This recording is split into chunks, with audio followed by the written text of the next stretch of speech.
అందరికీ నమస్కారం.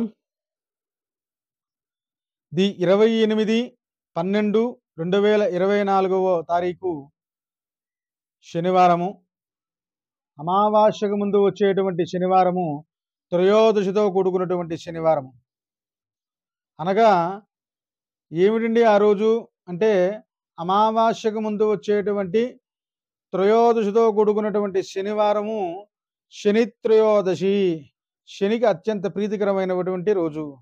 ఆ రోజున ఏం చేయాలి ఏంటి అంటే, ఖచ్చితంగా ప్రాతకాలంలో శివాలయానికి వెళ్ళి అక్కడ నవగ్రహాల చెంత శనీశ్వరుడు ఉంటాడు పశ్చిమ భాగంలో.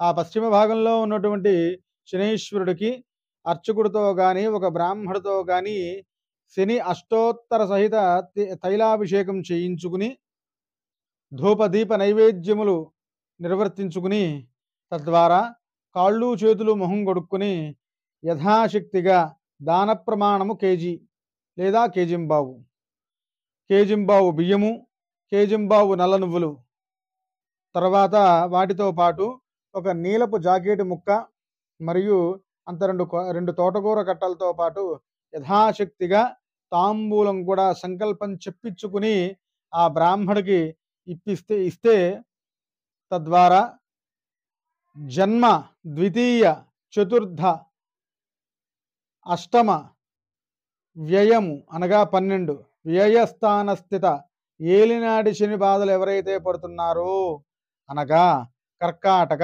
సింహ, వృశ్చిక, మకర, కుంభ, మీనరాశుల వారు ఎవరైతే ఈ బాధలన్నీ పడుతున్నారు వీరందరికీ కూడా ఉపశమనం కలుగుతుంది. దేనివల్ల? ఈ శనికి తైలాభిషేకం చేయడం వల్ల, తద్వారా శనికి దానం ఇవ్వడం వల్ల. తైలాభిషేకం ఒకటి చేస్తే సరిపోదు, తద్వారా వెంటనే దానం కూడా ఇవ్వడం వల్ల కూడా ఫలితం వస్తుందన్నమాట.